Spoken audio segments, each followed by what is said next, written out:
Morning. मैं doctor Ravindra Kumar Sharma, सहायक आचार्य, व्यवसाय प्रशासन, राजकीय स्नातकोत्तर महाविद्यालय बयाना। बीकॉम फर्स्ट ईयर के समस्त छात्र एवं छात्राओं, आज मैं आपको व्यवसाय प्रशासन विषय का पेपर फर्स्ट व्यापारिक संनियम का टॉपिक वस्तु विक्रय अधिनियम 1930 का ई कंटेंट के माध्यम से अध्ययन करेंगे। सर्वप्रथम हम इसका परिचय का अध्ययन करते हैं। परिचय में भारतीय वस्तु विक्रय अधिनियम 1930 के पारित होने से पूर्व वस्तुओं का विक्रय संबंधी समस्त गतिविधियों एवं क्रियाओं का संचालन संबंधी वैधानिक नियम भारतीय अनुबंध अधिनियम 1872 के 7वें अध्याय में दिया हुआ था। भारतीय अनुबंध अधिनियम 1872 के अंतर्गत दिए गए चल संपत्ति के विक्रय से संबंधित विषय इन आवश्यकताओं की पूर्ति के लिए उपयुक्त थे, लेकिन वर्तमान में भारत देश अंग्रेजों का गुलाम था। 1930 के अंतर्गत भारत देश अंग्रेजों का गुलाम था। भारत 1947 में आज़ाद हुआ। इससे पूर्व ब्रिटिश सरकार के जो इंग्लैंड में कानून चलते थे और वहाँ कार्यरत थे, वही कानून के आय के इस भारतीय वस्तु विक्रय अधिनियम 1930 के अंतर्गत दिए गए हैं। ये अधिनियम ब्रिटेन के वस्तु विक्रय अधिनियम के कानूनों और प्रावधानों पर मुख्यतः आधारित है। भारत में इस अधिनियम को 1 जुलाई 1930 से लागू किया गया है, जो कि अंग्रेज़ों के द्वारा लागू किया गया अधिनियम है और पूर्णतः अंग्रेज़ों के द्वारा बनाया गया अधिनियम है। इस अधिनियम में 7 अध्याय एवं 65 धाराएं हैं और ये अधिनियम इंग्लैंड के वस्तु विक्रय अधिनियम पर आधारित है। इसका कारण आप जानते ही हो, क्योंकि भारत सन 1947 में आज़ाद हुआ और ये अधिनियम सन 1930 में बना, इसलिए वहाँ का जो वस्तु विक्रय अधिनियम है इंग्लैंड का, उसी पर आधारित ये अधिनियम है। उसी की धाराएं, कानून एवं नियम इस अधिनियम में प्रमुख रूप से दिए गए हैं। ये अधिनियम जम्मू एंड कश्मीर राज्य को छोड़कर संपूर्ण भारत में लागू हो चुका है, लेकिन 5 अगस्त और 6 अगस्त से जम्मू कश्मीर में धारा 370 को विलोपित करके अब ये संपूर्ण भारत पर ही ये अधिनियम सामान्यतः लागू हो सकेगा। वस्तु विक्रय अधिनियम एक ही व्यापार एवं वाणिज्य से संबंधित विभिन्न नियमों एवं विनियमों का एक संग्रह का अधिनियम है, जिससे कि वस्तुओं सेवाओं का विक्रय से संबंधित कोई भी समस्या उत्पन्न होती है तो इस अधिनियम के तहत ही उसका निपटारा किया जाता है। अब इसके अंतर्गत कई चीज़ें आती हैं, जैसे सबसे पहले चलो इसका अर्थ देखते हैं। वस्तु विक्रय अधिनियम अनुबंध, भाई वस्तु विक्रय अधिनियम के अंतर्गत मुख्य बात है वस्तु विक्रय अनुबंध क्या है। अधिनियम तो एक विस्तृत अधिनियम है जिसमें विभिन्न 7 अध्याय और 65 धाराएं, जिसके अब इस टॉपिक में हम वस्तु विक्रय अनुबंध से इसके स्टार्ट करते हैं। वस्तु विक्रय अनुबंध क्या है? वस्तु विक्रय अनुबंध की धारा 4 के फर्स्ट के अनुसार विक्रय का अनुबंध एक ऐसा अनुबंध है जिसके द्वारा विक्रेता एक निश्चित मूल्य के बदले माल का स्वामित्व हस्तांतरित करता है अथवा हस्तांतरण करने का ठहराव करता है। यह अनुबंध वस्तु के एक आंशिक स्वामी तथा दूसरे आंशिक स्वामी के बीच हो सकता है। इस तरह से वस्तु विक्रय अनुबंध की यह परिभाषा इस अधिनियम के अंतर्गत दी गई है। विक्रय का अनुबंध समग्र हो सकता है अथवा शर्त युक्त या सप्रतिबंध हो सकता है। अब इसके अंतर्गत वस्तु के एक दूसरी परिभाषा दी है ब्लैक स्टोन के अनुसार, किसी मूल्य के प्रतिफल में एक व्यक्ति से दूसरे व्यक्ति को माल के स्वामित्व का हस्तांतरण ही विक्रय कहलाता है। विक्रय की परिभाषा भी तो पता लगे कि विक्रय क्या है। विक्रय जो कि हमने ब्लैक स्टोन की परिभाषा दी है, दूसरी बेंजामिन ने परिभाषा दी है कि विक्रय किसे कहते हैं। मुद्रा के रूप में किसी मूल्य के बदले माल का पूर्ण अथवा साधारण स्वामित्व हस्तांतरण ही विक्रय कहलाता है। अब आपने इस अनुबंध की परिभाषा देखी वस्तु विक्रय अनुबंध की, और जिसमें विक्रय की परिभाषा भी बताई गई है कि किसी मूल्य के बदले या किसी प्रतिफल के बदले किसी वस्तु का हस्तांतरण करना ही विक्रय कहलाता है। अब हम इसी टॉपिक में आगे देखते हैं वस्तु विक्रय अनुबंध के क्या आवश्यक लक्षण या तत्व क्या हैं, जिन्हें हमने विभिन्न बिंदुओं के माध्यम से आपको कंटेंट में दिखा रखा है। पहला है आवश्यक तत्व लक्षण क्रेता तथा विक्रेता। अन्य सामान्य अनुबंधों की भांति वस्तु विक्रय अनुबंध के निर्माण के लिए कम से कम दो पक्षकार होने चाहिए, जिसमें एक क्रेता तथा दूसरा विक्रेता होना चाहिए। दूसरा है इसका तत्व है माल, गुड्स। माल में क्या आता है? वस्तु विक्रय अनुबंध के अंतर्गत अनुबंध की विषय वस्तु माल का होना आवश्यक है। माल से तात्पर्य सभी प्रकार की चल संपत्ति से होता है। इसमें अभियोग योग्य दावे और मुद्रा सम्मिलित नहीं है। सामान्य रूप से माल के अंतर्गत स्कंद एवं अंश, खड़ी फसलें, घास तथा वे वस्तुएं जो भूमि से जुड़ी हों या भूमि का ही एक भाग हो और जिन्हें विक्रय से पूर्व या विक्रय अनुबंध के अंतर्गत अलग करने का ठहराव कर लिया गया हो, उन्हें माल के रूप में ही माना जाता है। कंप्रेस वर्सेस जगेश्वर 1872, 3 कलकत्ता 379 के विवाद में प्राचीन चांदी के सिक्कों को मुद्रा नहीं माना गया। उन्हें माल की श्रेणी में ही न्यायालय ने रखा। तो माल एक आवश्यक लक्षण या तत्व है। और तीसरा है मूल्य। माल का विक्रय मूल्य के बदले किया जाता है। मूल्य से हमारा आशय मुद्रा में प्रतिफल से है। यदि मूल्य मुद्रा में प्राप्त नहीं होकर किसी अन्य माल के रूप में प्राप्त होता है तो उसे विक्रय नहीं कहा जाएगा, यह वस्तु विनिमय के रूप में कहलाएगा। अगला है इसका तत्व है माल के स्वामित्व का हस्तांतरण।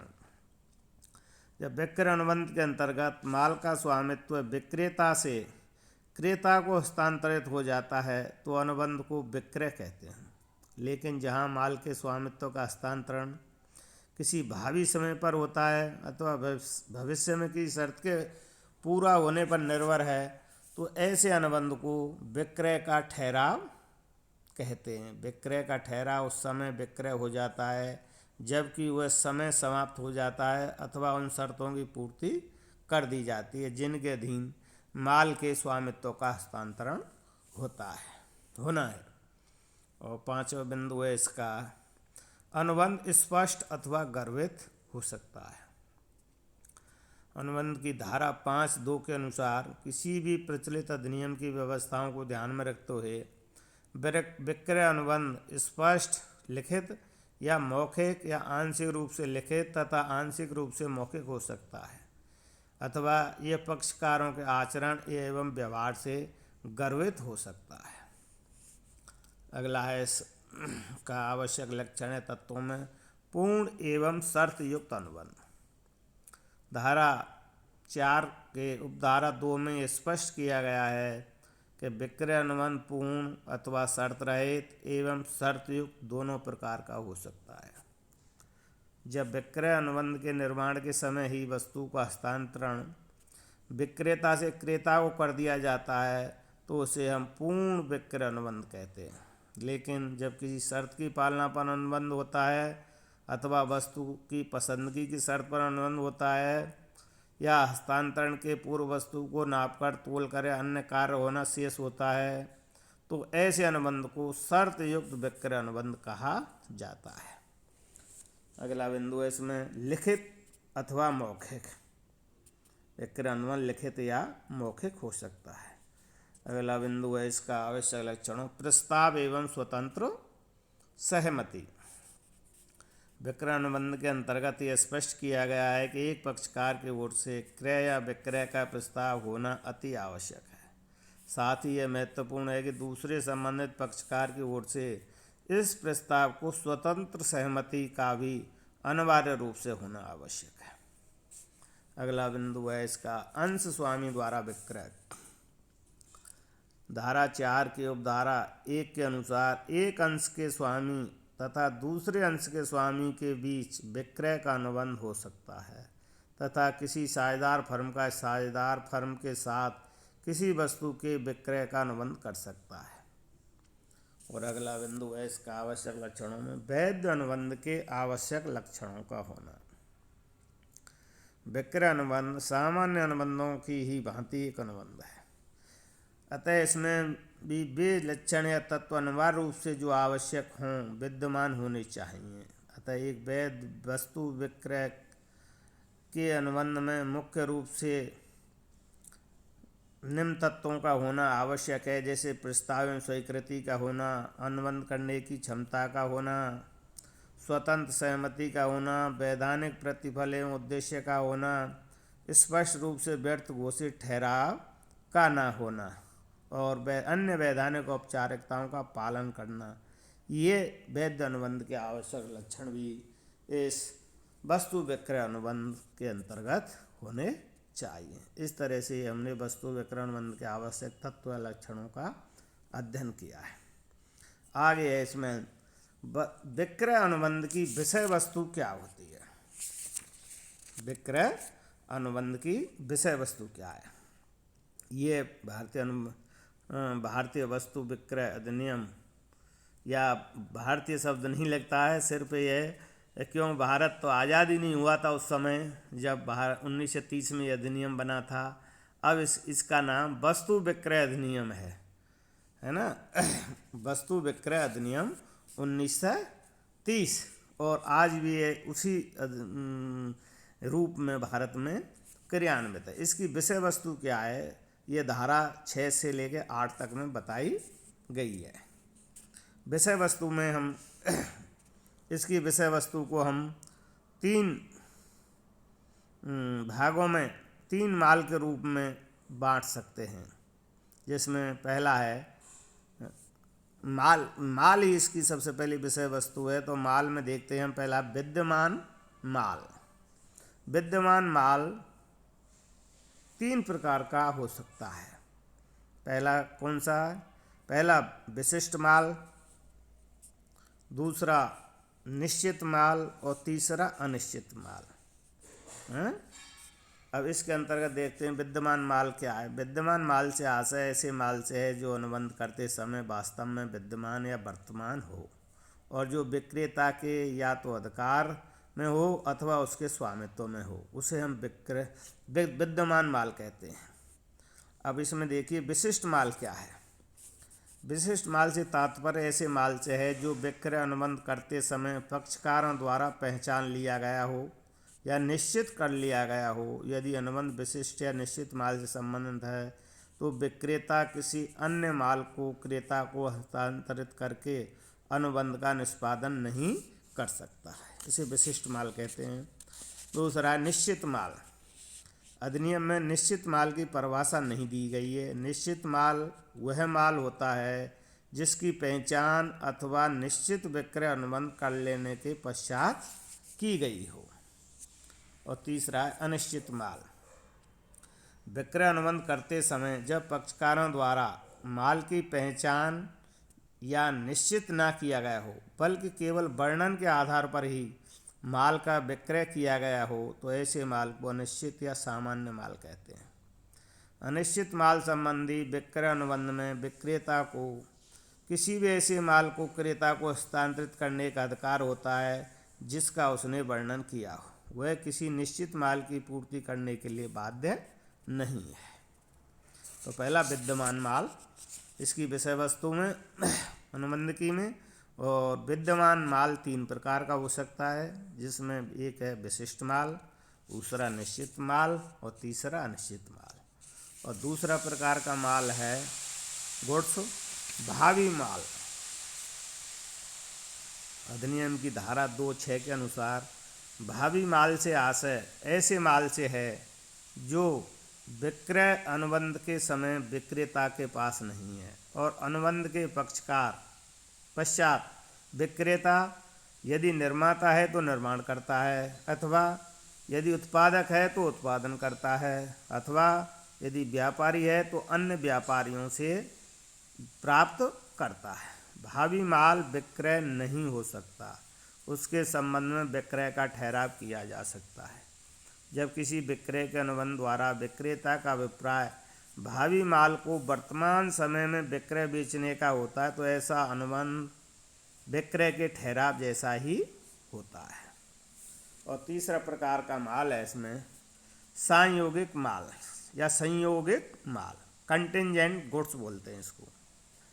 ये वस्तु विक्रय अधिनियम 19 की धारा 6(2) के अंतर्गत जब माल का प्राप्त करना किसी ऐसी विशिष्ट घटना पर आधारित होता है जो घटित भी हो सकती है और नहीं भी, तो ऐसा माल संयोगिक माल कहलाता है। संयोगिक माल को आकस्मिक माल अथवा अविद्यमान माल भी कहते हैं। ऐसे माल के विक्रय को शर्त युक्त विक्रय अनुबंध भी कहते हैं। इस तरह से विक्रय अनुबंध की विषय वस्तु में प्रमुख रूप से माल इसकी विषय वस्तु है, और माल को हमने 3 प्रकार के माल बताए गए हैं। पहला विद्यमान माल, और विद्यमान माल में इसके 3 विशिष्ट भाग हैं, जिसमें विशिष्ट माल भी होता है, निश्चित माल भी होता है और अनिश्चित माल भी होता है। और दूसरे प्रकार का भावी माल, फ्यूचर गुड्स, और तीसरा प्रकार का संयोगिक गुड्स या संयोगिक माल। इस तरह से ये इस वस्तु विक्रय अधिनियम की विषय वस्तु है, जिसके ऊपर ये अधिनियम टिका हुआ है और जिसके लिए ये अधिनियम बनाया गया है। अब इसमें हम और आगे थोड़ा सा बता दें आपको, अगर मूल्य के भुगतान की विधि क्या होगी। यदि माल के विक्रय अनुबंध की दशा में अगर भुगतान करना है माल के मूल्य का, तो उसकी विधि क्या होगी। किसी विपरीत अनुबंध के न होने पर क्रेता को देश में प्रचलित मुद्रा के अतिरिक्त किसी भी अन्य मुद्रा में भुगतान के लिए बाध्य नहीं किया जा सकता है। यदि विक्रेता ने पूर्व व्यवहारों में मूल्य का भुगतान चेक के माध्यम से प्राप्त नहीं किया है तो उसे मूल्य का भुगतान चेक के माध्यम से नहीं किया जा सकता है। आपसी सहमति से या किसी भी विक्रेता आपसी परस्पर सहमति द्वारा विक्रेता निम्न विधियों में से किसी भी विधि से भुगतान कर सकता है। चेक या ड्राफ्ट द्वारा, विनिमय पत्र द्वारा, हुंडी द्वारा और किसी अन्य विधि द्वारा माल के मूल्य का भुगतान किया जा सकता है। इस तरह से आज हमने आपको वस्तु विक्रय अधिनियम 1930 के इसका पहला अध्याय आपको इसके बारे में जानकारी ई कंटेंट के माध्यम से ये अध्ययन कराया है। आज इतना ही, धन्यवाद।